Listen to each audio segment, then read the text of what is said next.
ಇನ್ನು ಪಬ್ನಲ್ಲಿ ಪಾರ್ಟಿ ಮಾಡಿರುವಂಥ ವಿಚಾರಕ್ಕೆ ಸಂಬಂಧಪಟ್ಟಂಗೆ ಪೊಲೀಸರು ಈಗಾಗಲೇ ಕ್ರಮವನ್ನು ಕೈಗೊಳ್ತಾ ಇದ್ದಾರೆ. ಇದಕ್ಕೆ ಸಂಬಂಧಪಟ್ಟಂಗೆ ನೋಟಿಸನ್ನು ಕೂಡ ಕೊಡಲಾಗಿದೆ.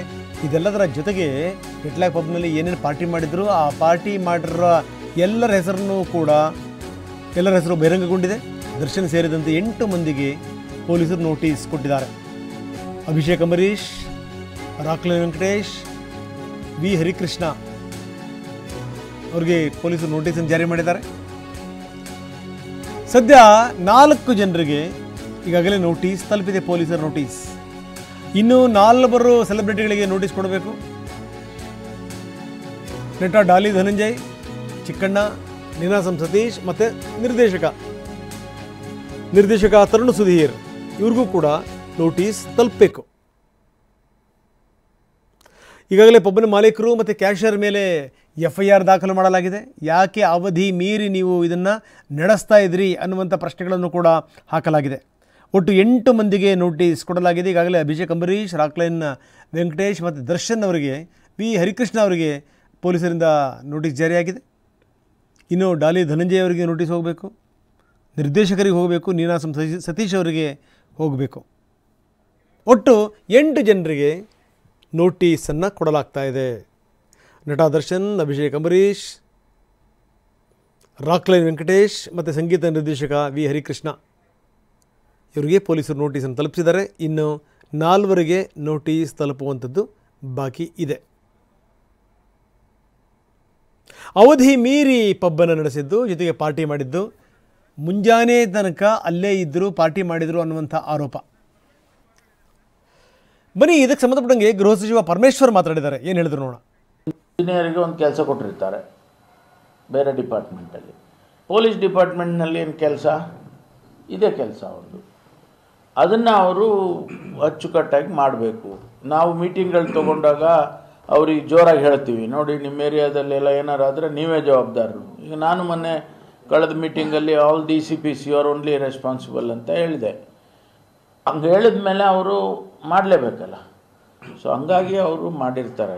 ಗೊತ್ತಿಲ್ಲ ನನಗೆ ಗೊತ್ತಿಲ್ಲ ಹೆಸರುಗಳು, ಅವರು ಯಾರು ಬಂದಿದ್ರು ಯಾರು ಹೋದ್ರು ಗೊತ್ತಿಲ್ಲ. ಅದೆಲ್ಲ ಮಾಡಿರ್ತಾರೆ ಅವ್ರುಗಳು ರಿಜಿಸ್ಟರ್ ಮಾಡುವಾಗ ಹೆಸರುಗಳು ಇರ್ತವೆ.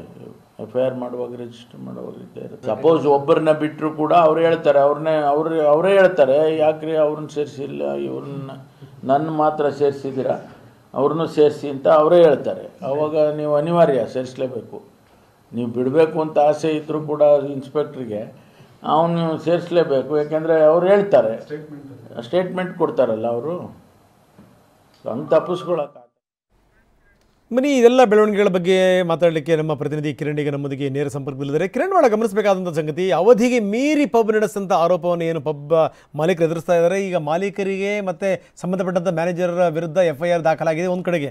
ಇನ್ನೊಂದು ಕಡೆಗೆ 8 ಸೆಲೆಬ್ರಿಟಿಗಳಿಗೆ ನೋಟಿಸ್ ಕೊಡಲಿಕ್ಕೆ ಸಿದ್ಧತೆಗಳಾಗಿದೆ. 4 ಈಗಾಗಲೇ ನೋಟಿಸ್ ಇಶ್ಯೂ ಕೂಡ ಆಗಿದೆ. ಇನ್ನು 4 ಜನಕ್ಕೆ ಮಾತ್ರ ಬಾಕಿ ಇದೆ. ಏನೇನು ನಡೀತಾ ಇದೆ ಹಾಗಾದರೆ ಈ ವಿಚಾರಕ್ಕೆ ಸಂಬಂಧಪಟ್ಟಂಗೆ?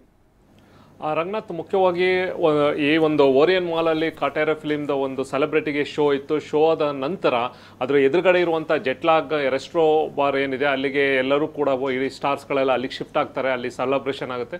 3 ಗಂಟೆ 15 ನಿಮಿಷಕ್ಕೆ ಸಬ್ ಇನ್ಸ್ಪೆಕ್ಟರ್ ಒಬ್ಬರು, ಅಂದರೆ 1 ಗಂಟೆಗೆ ಫಸ್ಟ್ ಹೋಗಿ ಇದನ್ನು ಕ್ಲೋಸ್ ಮಾಡಬೇಕು. ಏಕೆಂದರೆ ಎಕ್ಸೈಸ್ ಆ್ಯಕ್ಟಲ್ಲಿ ಇರುವಂಥದ್ದು ಬೆಳಗ್ಗೆ 6 ಗಂಟೆಯಿಂದ ಮಧ್ಯರಾತ್ರಿ 1 ಗಂಟೆವರೆಗೂ ಕೂಡ ಅದು ಮಾತ್ರ ಇರಬೇಕು. ಅದ್ರ ಮೇಲೆ ಯಾವುದೇ ರೀತಿಯ ಡ್ರಿಂಕ್ಸನ್ನು ಸಪ್ಲೈ ಮಾಡಬಾರ್ದು ಅನ್ನೋದು ಕ್ಲಿಯರ್ ಕಟ್ ಆಗಿದೆ. ಇದು ಒಂದು ಕಡೆ 1 ಗಂಟೆಗೆ ಅವರು ಕ್ಲೋಸ್ ಮಾಡಬೇಕು ಅಂತ ಎಲ್ಲ ಸೂಚನೆ ಕೊಟ್ಟು ಪೊಲೀಸರು ಈ ಕಡೆ ಬಂದಿದ್ರು ಕೂಡ ಮತ್ತೆ 3:15 ಸಬ್ ಇನ್ಸ್ಪೆಕ್ಟ್ರು ಅಲ್ಲಿಗೆ ಹೋದಾಗ ಅಲ್ಲಿ ಡ್ರಿಂಕ್ಸನ್ನು ಸಪ್ಲೈ ಮಾಡ್ತಾ ಇರೋದು, ಮ್ಯೂಸಿಕ್ಕನ್ನು ಹಾಕ್ಕೊಂಡಿರುವಂಥದ್ದು ಕಂಪ್ಲೀಟಾಗಿ ಕರ್ನಾಟಕ ಪೊಲೀಸ್ ಆ್ಯಕ್ಟ್ ಒಂದು ಉಲ್ಲಂಘನೆ ಮತ್ತು ಎಕ್ಸೈಸ್ ಆ್ಯಕ್ಟ್ ಉಲ್ಲಂಘನೆ ಆಗಿರುವಂಥದ್ದು ಕಂಡುಬಂದ ಹಿನ್ನೆಲೆಯಲ್ಲಿ ಅಲ್ಲಿ ಸಬ್ ಇನ್ಸ್ಪೆಕ್ಟ್ರೇ ಖುದ್ದಾಗಿ ಪೊಲೀಸ್ ಠಾಣೆಗೆ ಬಂದು, ಸುಬ್ರಹ್ಮಣ್ಯ ನಗರ ಪೊಲೀಸ್ ಠಾಣೆಗೆ ಬಂದು ಕಂಪ್ಲೇಂಟನ್ನು ಕೊಡ್ತಾರೆ.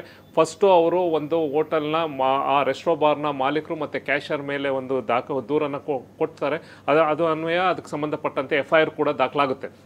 ಇದು ಒಂದು ಕಡೆ. ನಂತರ ಅಲ್ಲಿಯ ಒಂದು ನೋಟಿಸನ್ನು ಕೊಟ್ಟು ನಂತರ ಅಲ್ಲಿದ್ದಂಥ ಒಂದು ಸಾಕ್ಷಿ ಎವಿಡೆನ್ಸ್ ಎಲ್ಲವೂ ಕೂಡ ತಗೋತಾರೆ, ಯಾರ್ಯಾರು ಅದರಲ್ಲಿ ಅಟೆಂಡ್ ಆಗಿದ್ರು. ಯಾಕೆಂತಂದರೆ 1 ಗಂಟೆ ಮೇಲೂ ಕೂಡ ಅವರು ಅದನ್ನು ಕ್ಲೋಸ್ ಮಾಡ್ದಲ್ಲೇ ಡ್ರಿಂಕ್ಸನ್ನು ಸಪ್ಲೈ ಮಾಡಿದ್ದು, ಜೊತೆಗೆ ಅಲ್ಲಿ ಬಲವಂತವಾಗಿ ಅಲ್ಲಿ ಸಂಬಂಧಪಟ್ಟಂತೆ ಇದ್ದು 3:15-3:15ವರೆಗೂ ಕೂಡ ಅವರು ಪಾರ್ಟಿಯನ್ನು ಮಾಡಿರುವಂಥದ್ದು, ಅದು ಸೌಂಡನ್ನು ಕೂಡ ಕೊಟ್ಕೊಂಡಿರೋದು ಎಲ್ಲವೂ ಕೂಡ ಆ್ಯಕ್ಟ್ ಉಲ್ಲಂಘನೆ ಆಗಿರೋದ್ರಿಂದ ಈಗ ಅಲ್ಲಿ ಯಾರ್ಯಾರು ಇದ್ದರು ಆ ಸಂದರ್ಭದಲ್ಲಿ ಅಂಥವ್ರಿಗೆ ಈಗ ಅದರಲ್ಲಿ ದರ್ಶನ್ ಇರ್ಬೋದು, ಅದಕ್ಕೆ ಫಿಲಿಮ್ನ ಪ್ರೊಡ್ಯೂಸರ್ ಇರ್ಬೋದು, ಡೈರೆಕ್ಟರ್ ಇರ್ಬೋದು, ಜೊತೆಗೆ ಬೇರೆ ಆ್ಯಕ್ಟರ್ಸ್ ಇರ್ಬೋದು, ಎಲ್ಲರಿಗೂ ಕೂಡ ನೋಟಿಸನ್ನು ಕೊಟ್ಟು ಅವ್ರಿಗೂ ಕೂಡ ಇದ್ರ ಬಗ್ಗೆ ವಿಚಾರಣೆಗೆ ಬರುವಂತೆ ಈಗಾಗಲೇ ಸೂಚನೆಯನ್ನು ಕೂಡ ಪೊಲೀಸರು ಮಾಡಿದ್ದಾರೆ. ಇದು ಒಂದು ಕಡೆ ಆಯಿತು ಅಂತಂದರೆ ಇಲ್ಲಿಯ ಕೂಡ 3:15ವರೆಗೂ ಕೂಡ ಓಪನ್ ಮಾಡೋಕ್ಕೆ ಅವಕಾಶ ಮಾಡಿಕೊಟ್ಟಂಥ ಪೊಲೀಸರಿಗೂ ಕೂಡ ಮೇಲೂ ಕೂಡ ಈಗಾಗಲೇ 6 ಜನ ಅಧಿಕಾರಿಗಳ ಮೇಲೂ ಕೂಡ ಈಗ ಅಲ್ಲಿ ಸಂಬಂಧಪಟ್ಟಂತೆ ಹಿರಿಯ ಅಧಿಕಾರಿಗಳು ನೋಟಿಸ್ ಕೊಟ್ಟಿದ್ದಾರೆ. ಕಿರಣ್, ಧನ್ಯವಾದ ತಮ್ಮೆಲ್ಲ ಮಾಹಿತಿಗೆ.